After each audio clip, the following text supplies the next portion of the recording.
The government is telling rail workers that they can't strike. Starbucks is firing barista after barista. Amazon is getting away with flagrant violations of labor law during elections. Which side are you on? Which side are you on? Glenn Greenwald thinks that the reason that union membership is in decline is because unions are just too woke. That's his take, and that's what Batya Unger Sargon argued in Glenn Greenwald's Substack to his approval, and his claim that the piece is, quote unquote, extensively researched, despite the fact that the majority of the claims come from an interview with a union member who ran for school board as a Republican, which is, whatever, that's fine, and an American Compass survey. American Compass is a conservative media or a conservative consulting firm that's ostensibly pro-union, but they don't want unions to be involved in politics, that purported to find, quote, that excessive engagement in politics is the number one obstacle to a robust labor movement. So let's go ahead and we can just go one by one on this.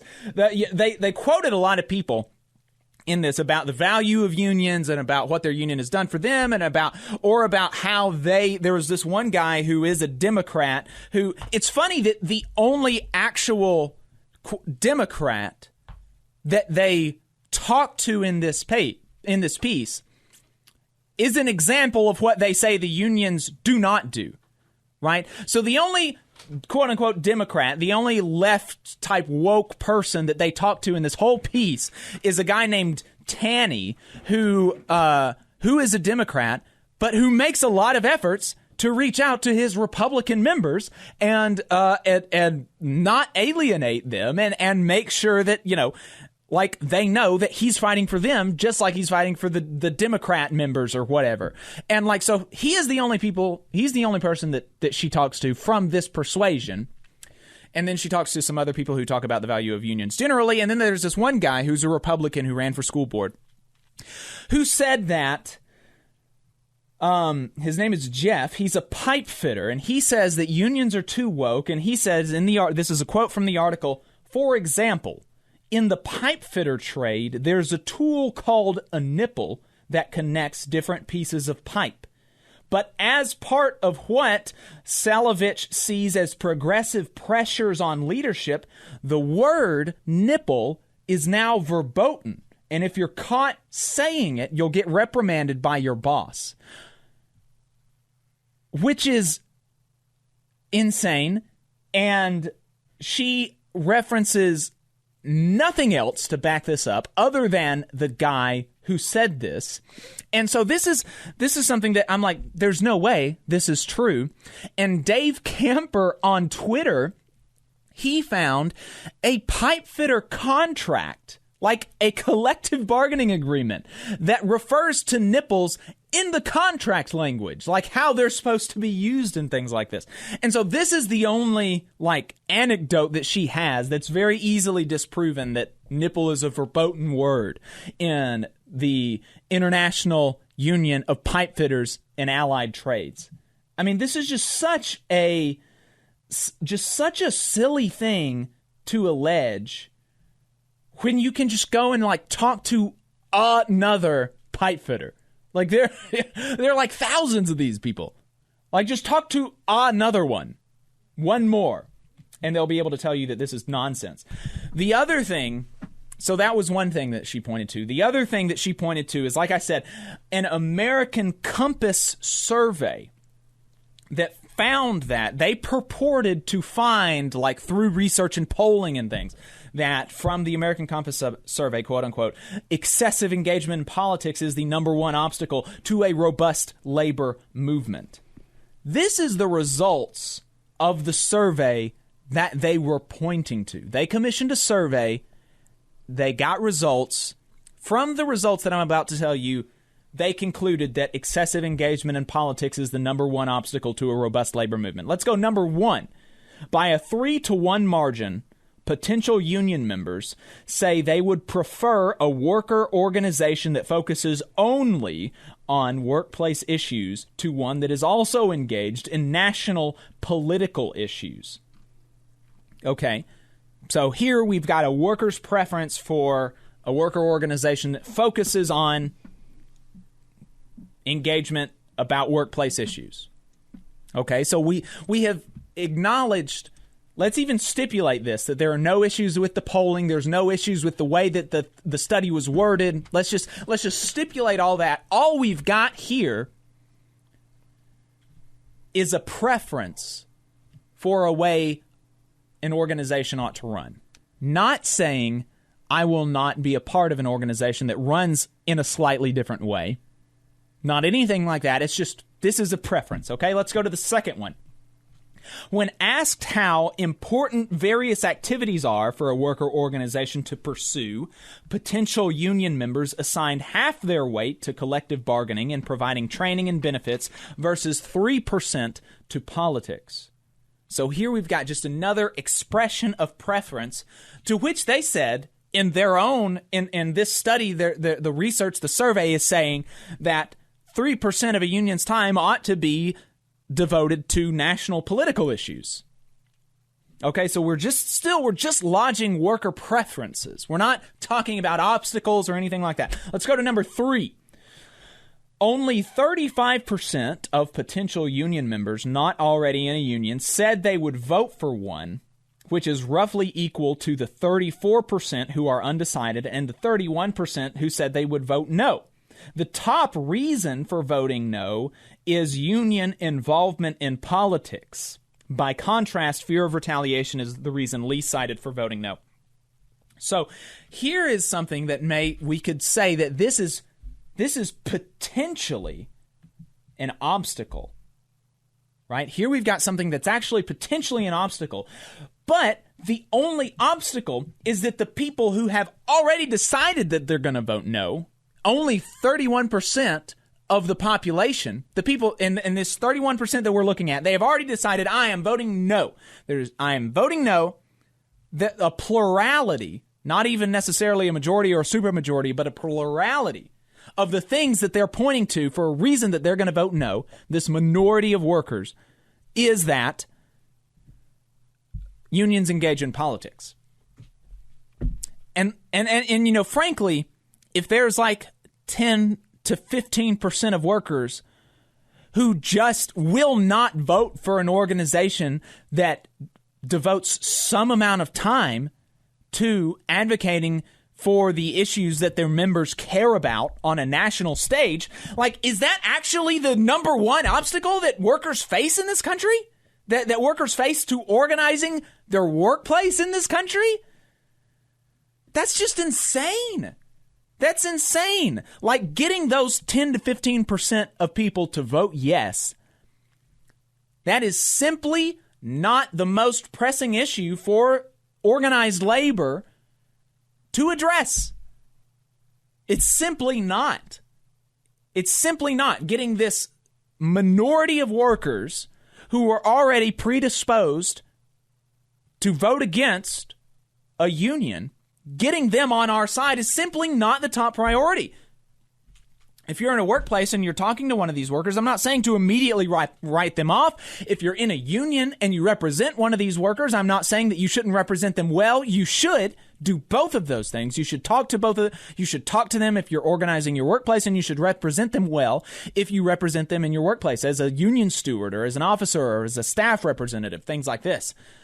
But getting those people to say to a random pollster that they're going to vote yes is simply not the top priority, the number one obstacle to getting more union members in this country. It's simply not.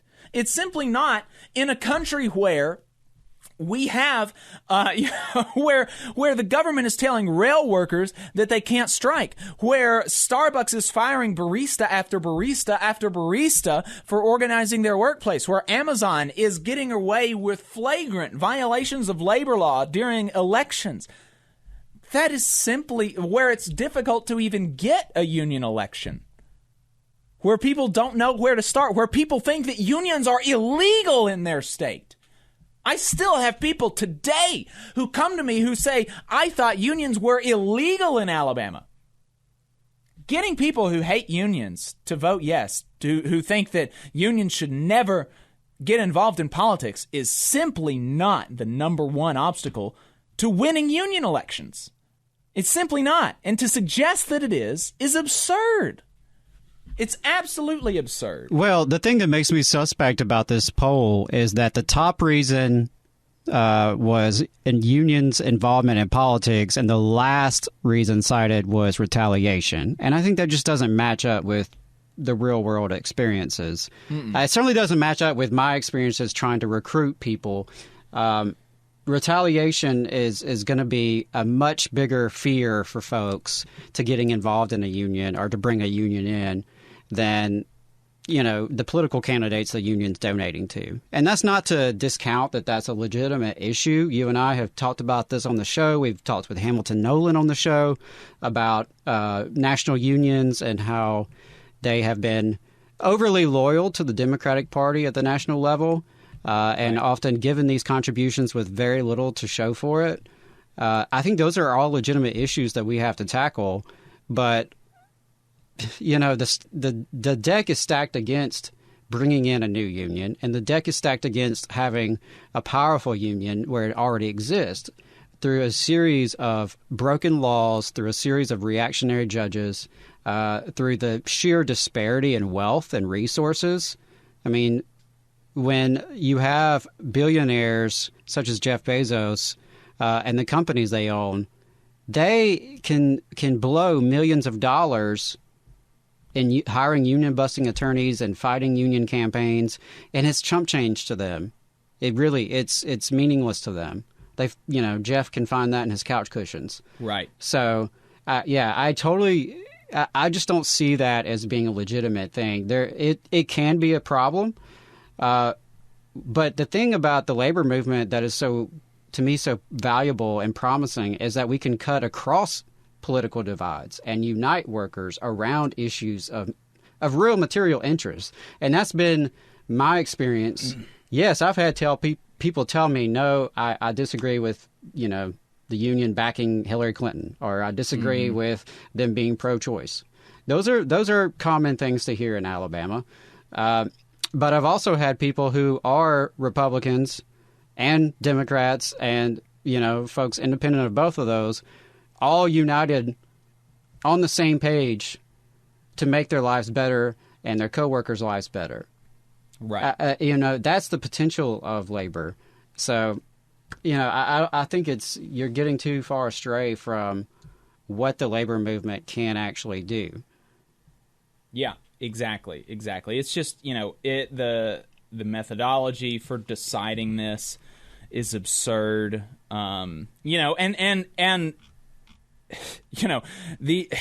It's just so silly. She quotes an article. She quotes a union officer in the article as well, who he gives what he believes is a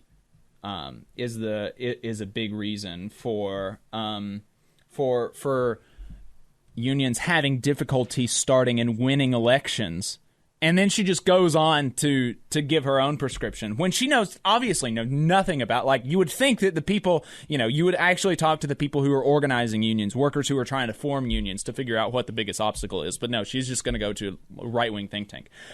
David Rolfe, founding president of Seattle-based Local 775 of SEIU and author of The Fight for 15, The Right Wage for a Working America, explained Sort of like if you were running to become mayor, but before you were allowed to be the mayor, you had to first fight to establish that there ought be a mayor at all, and then once you establish that there should be a mayor, then you find that your opponent is the only one with access to the electorate for 8 hours a day, and that they've had a voter list for years, and you just get it 6 weeks before the election. And also, they have unlimited resources. Like, Right. how do you hear that? And then, well, obviously, the way that you hear that and then go on to say wokeness is the reason that unions have declining membership. Wokeness is the reason. The way that you hear that and you offer this different prescription is because you've got an agenda that you want to, you just want to bash the left. You want to bash unions, and you do that by ostensibly standing up for unions and bashing the left, but really what you're doing here is undermining unions. It's really disappointing because I remember some really good journalism coming from Glenn Greenwald years ago, helping to break the stories about NSA surveillance. Mm-hmm. And, it's disappointing to see him kind of just become a troll on the internet. And it seems like that's sort of his shtick now, is just fighting culture war stuff online. Maybe that's working for him. I don't know. But as far as I'm concerned, that's, we in the labor movement don't have a whole lot to glean from that. Yeah. Our focus has to be meeting people where they are and growing our coalition, growing our numbers. The hostile folks, there's always going to be hostile folks. If anything, our goal should be to get them from hostile to disengaged. Right. Yeah, and focus on those folks that are hungry for a union, are those folks who are on the fence, people that can be reached through real conversations and real relationships. And last thing, and I'll move on. Our dear friend Hayden Wright in the chat mentioned that. Guess what? You have to be involved in politics to some degree as a union, because you are subject to politics. The folks who are writing the laws, the folks who are allied with your bosses, the judges, the police, the legislators, school board members, you name it. If you're totally disengaged from the electoral politics altogether, I think there's an arena in which you're not bringing the power. Yeah. Right. And that's not to say that that's for everyone. I know, like IWW. Right. I'm a proud member of IWW. They don't get involved in electoral politics, and I understand why. I don't support why they don't do that. But I think it takes all types coming at it from different angles to be effective. And if you really want your unions are the workers. So if workers are really actually, if this actually was the number one issue that potential union members, that union members themselves actually had with their unions, they could stop it. They could stop it because unions are the workers, and they elect by some mechanism or another the people who make these decisions about whether or not to support this or that candidate. And by the way, a lot of this is misinformation about union dues going to politics. The things, when you hear about a union donated $100,000, $1 million to this campaign or whatever, that doesn't come from union dues. That comes from a separate pot of money, a PAC that the union has set aside for voluntary contributions from union members to contribute to their PAC for explicitly. They are contributing to this pot of money explicitly for political purposes. They know that separate pot of money that they donate to, their union's PAC, they know that all that's going to is politics. And they donate to it voluntarily. It's not part of their contracts. It's not even in collective bargaining states. Nobody has to donate to their union PACs. You don't have to do that. It's all voluntary.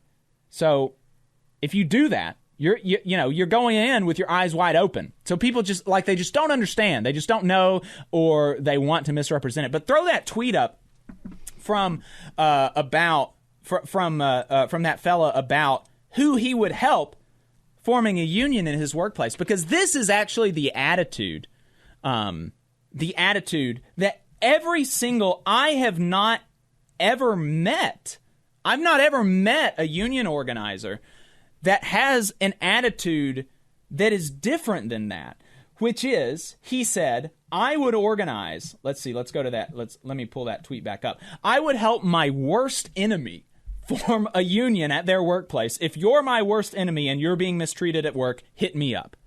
Right on.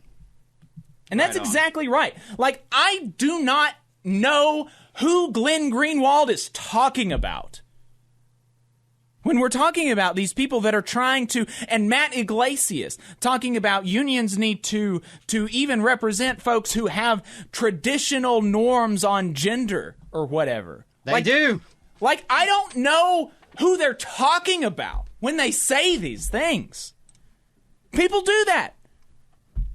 Union organizers do that. Union representatives do that. And if you don't think that they do, talk to some woke organizers. Right. Talk to some socialist union officers. Talk to communists who are representatives in their unions. And they will tell you that they will fight like hell for their conservative brothers and sisters.